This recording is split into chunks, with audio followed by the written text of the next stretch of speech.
Mr. Speaker, it has been 1 year since the member for Peterborough dared to show up to an ethics committee because of his unethical and illegal returns. But he is still the parliamentary secretary to the Prime Minister. Why is he still the right-hand man to the Prime Minister when the Prime Minister's chief of staff had to resign? Yeah, the parliamentary secretary under attack today in the House of Commons is Peterborough MP Dean Del Mastro.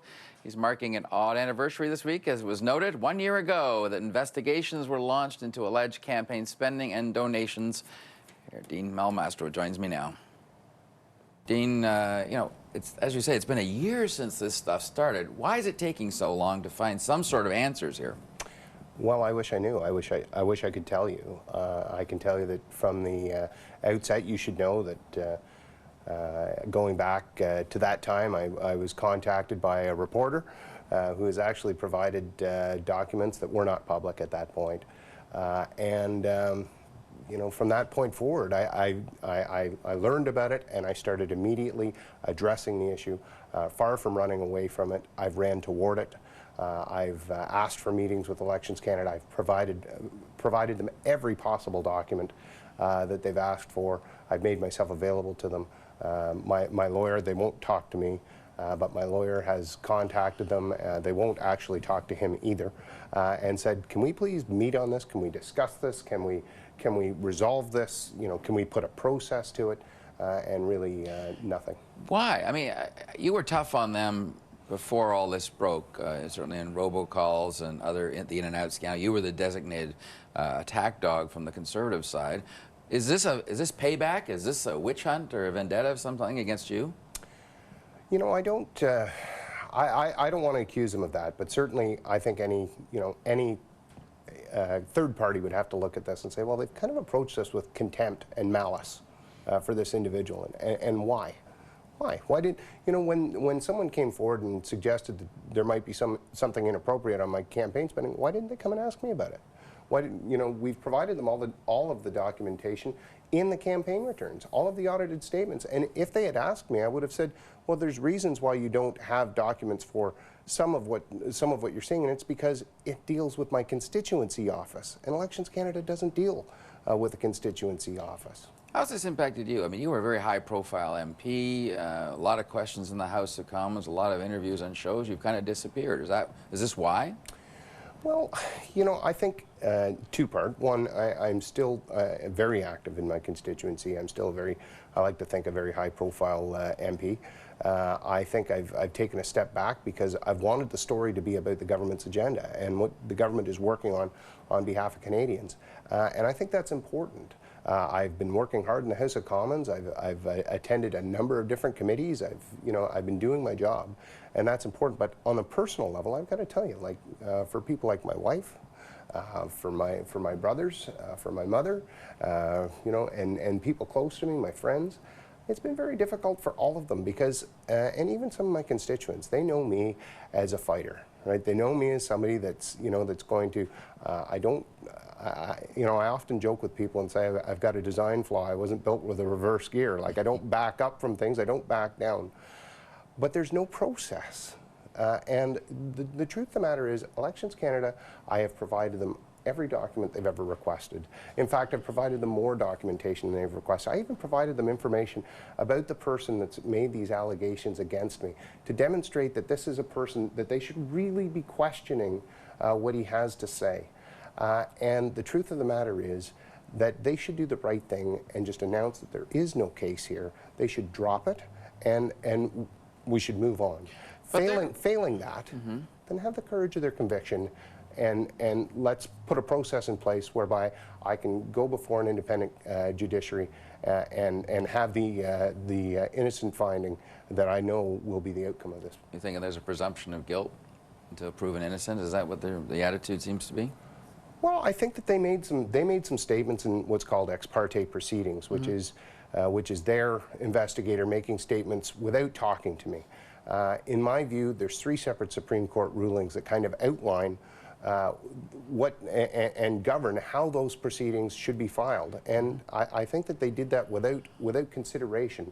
For example, they they didn't report that this individual and I had actually gone to small claims court against each other, and that he was motivated to make statements against me because he had lost in small claims court. They didn't talk about the character of the individual that had made the allegations, and I think that there were a number of reasons why they might have wanted to report that, and they weren't fully open and honest with the judge. They never suggested that. At one point back months before I had heard anything from reporters, I was aware that Elections Canada was reviewing my files, and I contacted the Elections Canada investigator, and I said, is there any questions that you might have? Like, I understand that you might be reviewing something. And he said, no, it's just a routine matter. And if we have any questions for you, we'll get back to you. And this was in November of 2011. Okay. And anyhow, he said, if we have any questions for you, we'll call you. Why don't we get together in February 2012 if I have any questions at all? I never heard back from them. He indicated it was a routine matter, which was obviously not true. I want to quickly get to him because these allegations. You were alleged you tried to hide election expenses, that you hired a Hollingshead company to do voter identification. Not guilty, you say. Have you got the documents to back yourself up? Yeah, I sure do. In fact, I've provided them to Elections Canada. Some folks have asked me about a check that I wrote. $21,000. It was a deposit check. Part of it was for my electoral district association. Part of it was for my constituency office. It's just a deposit, and it's not uncommon for persons in my position to pay up front and then to receive reimbursement from either the association or from the House of Commons if it's an election or if it's an MP expenditure. Right. And that's that's not uncommon. And your cousins alleged to have asked workers to contribute to your campaign and then reimburse them. You say there's nothing to that? Well, here's what I can say. First of all of this has to come back to motive at some point. My campaign had an excess of funds, a significant excess of funds. We would never have accepted any donations that weren't entirely appropriate because we had more money than we could, significantly more money than we could spend in the 2008 campaign. So all of the campaign donations that were received by my association were received in the proper format. They were properly reported and properly receipted. Thanks very much for coming in. You're welcome, Todd. Parliamentary Secretary to the Prime Minister, Dean Del Mastro. Good to have you back on the program. Hi, Lots of allegations and investigations by Elections Canada into your 2008 campaign about overspending. We'll get to some of those details. There's been an investigation for a long time. You haven't wanted to comment on it until now. Why are you speaking about this now? Well, I think I've been very patient. I've always indicated I wanted, that I will be exonerated in this. I've done nothing wrong. My campaign returns as filed are accurate. I stand behind them entirely.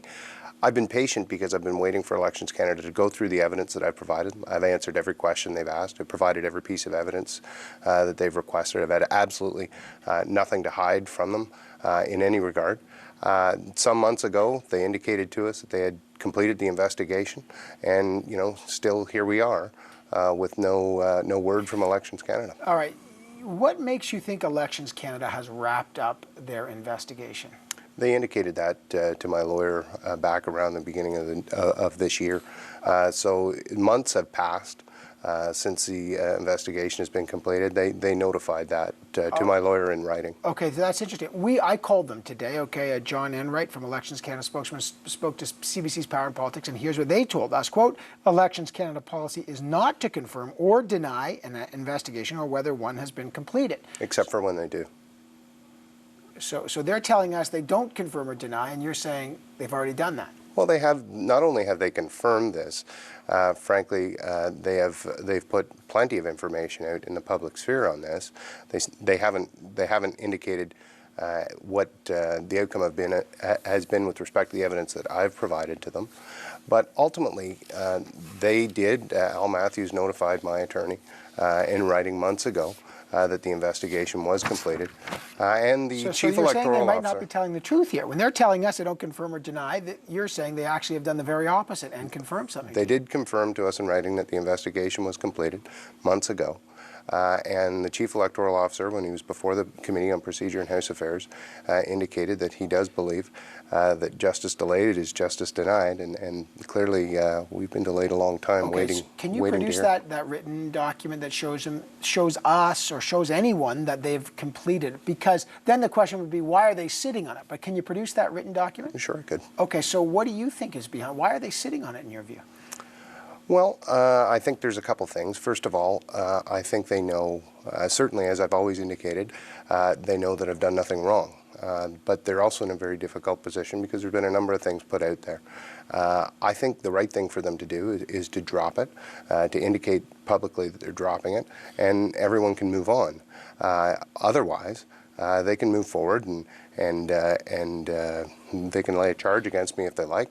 That will open a process by which I can clear my name, and that's what I want. I want my name cleared. All right, so let me just walk through this so folks might remember. A lot of this revolves around this, and I think we got a picture of this, a $21,000 check on your own personal account, Mr. Del Mastro, an amount that would have put you over your 2008 election spending limit. That was $92,000 back then. How do you explain this $21,000 check? Does that put you over the limit? The same way I explained it a year ago when I came on your show, which was to say it's a deposit check. The reason why Elections Canada couldn't explain that in its entirety, and by the way, they've always had all the documentation that shows all of my invoices related to both my association and my campaign. But the reason why they couldn't account for all of it is because some of it dealt with my constituency office. I've also provided them all the invoices that deal with that. That's simply, but the personal deposit spending limit is $2,100. Right? This is personal spending of $21,000. So if it's doesn't that violate the personal spending limit of $2,100? Sure, but they have also had copies where I was reimbursed by the Electoral District Association for monies that I spent on their behalf, and I was also reimbursed by the campaign, and they've had that documentation as well. Okay, let me so get to that. It would be a donation if I hadn't been reimbursed, but I was. So let me get to that. There are some concern that the date on this check, if we can show it, is 1808, August 18th, 2008, but it wasn't deposited until October 10th. There's a delay. There's some concern. Why would there be such? You write the check then, and then it was deposited 2 months later. There was some concern, frankly, about a backdating on that check. What's your concern? So it would be outside the writ period. Well, Evan, I had a check that I deposited that somebody had written to me in December. I deposited it in May. Sometimes these things, for whatever reason, I can't explain that. A small business guy gets a check for 21 grand and waits 2 months to deposit it? I can't explain why that would be the case, Evan, but what I can tell you is I was reimbursed by both the association and by the campaign. We've provided that documentation. Elections Canada has always had that documentation. On that documentation, there's also some controversy. Elections Canada says your campaign filed or alleges it's a false document, writing a receipt from Hollingshed Research Group, right, and here it is, was similar to the handwriting of your official agent. So they're saying this, the one on the left there says, October 31st, 2008, return of deposit in the amount of $10,000 sent in error from Mr. Del Mastro. So this is this reimbursement you're talking about. That's October 31st, 2008. That's supposed to be from the Hollingshed Research Group.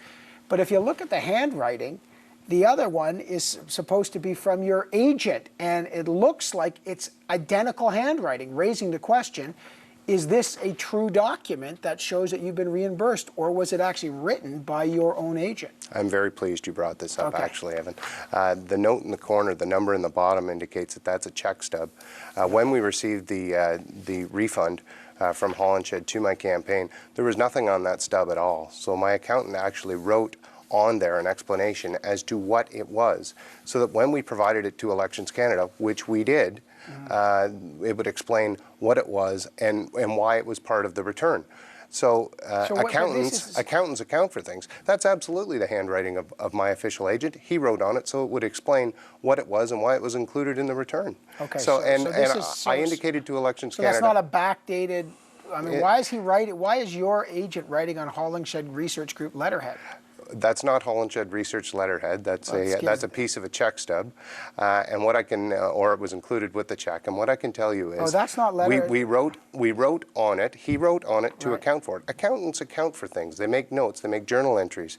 They wrote on that specifically to indicate what it was for. And what I said to Elections Canada. I just want to make sure that's not letterhead, because it gives Hollenshed, it gives their address, it gives everything at the top of the page. Then it's a blank page. It accompanied the check, as you can see by the number in the corner. 560001. It accompanied a refund check to my campaign. And what I can tell you is that what I said to Elections Canada is that their assertion in that regard, in that respect, was preposterous. Okay, so the assertion that this could be a backdated, possibly forged document is preposterous. It's not false at all. It's a representation. It's simply a note indicating that we received this refund check from Hollenshed on this date. That's all it is. It's simply a journal entry. We included it with our return. We have always been open and honest and transparent with Elections Canada in all respects. My official agent was regularly in touch with them, and we made sure that we followed the letter of the law in every way. In the House of Commons today, and it's come up repeatedly, they say, Dean Del Mastro, you're the Parliamentary Secretary to the Prime Minister, but you're also a member of the House Ethics Committee. You have not attended a meeting of the House Ethics Committee when this story broke over a year ago, in a year. The opposition says you should be stepping down from your Parliamentary Secretary position until this is resolved. So first, why aren't you going to the Ethics Committee meetings? Well, I think that would be a distraction. I think there's important work that needs to be done. I have attended other committees. I've attended finance. I've attended public safety. I've attended Aboriginal affairs. I've done work on important legislation there and worked with my colleagues on initiatives for the government. I've certainly done all jobs that have, and undertaken all requirements of my job. I've attended in the House of Commons. I've been speaking in the House of Commons regularly. Been working on behalf of my constituents. That's my job. But if it's a distraction, the Ethics Committee, should you really be the Parliamentary Secretary to the PM while you're in the midst of a pretty big battle with Elections Canada? Well, you know, I think the bottom line is we've provided Elections Canada with all the evidence that demonstrates I've done nothing wrong. I would have liked to have cleared this up months ago. Yeah, but until we know the answer, I don't know what their delay is. They won't comment to us. But until we know, do you think it's fair for you to be the Parliamentary Secretary? I mean, what does that say about the government's relationship to Elections Canada when you're in a massive fight with Elections Canada and yet you retain your seat, your position? Well, I don't know that I'm in a massive fight with Elections Canada. I mean, it's fairly one-sided at this point. There's no way. A document. But there's no way to engage in that, Evan. I can't engage them in it. I mean, the bottom line is I've provided all the evidence to them. My returns are accurate. I stand behind them absolutely. I look forward to the time when this is all cleared up and we can all move on. Ultimately, I mean. So you want them to drop it, charge you, or drop it, basically. That's what you're, or come out with some report.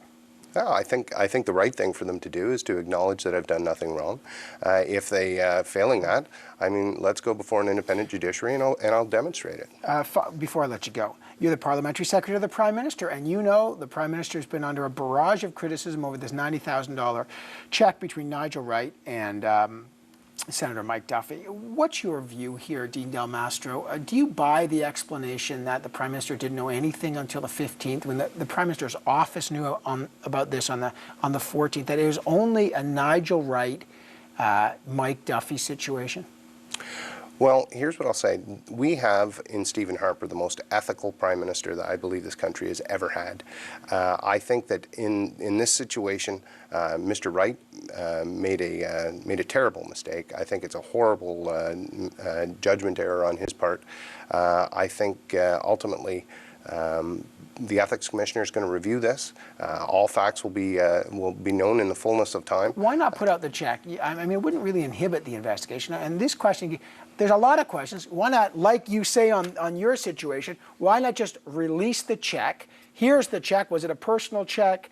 What would the email? Release it. They can still investigate it, but at least we can all get some answers on a question that we're asking again and again. But I think we do have the answer. Nigel Wright has indicated that he paid this out of his personal funds. But why would you trust what Nigel Wright says now when he didn't tell even your own Senator, Marjorie Le Breton, when she cleared the investigation on Mike Duffy? He didn't tell her that he'd actually paid him off. So, I mean, why take Wright's word now? Well, I think he's been pretty clear. He's going to fully cooperate with the Ethics Commissioner and anyone else on this matter. He's going to provide all the relevant documents, which means all of these things will be public.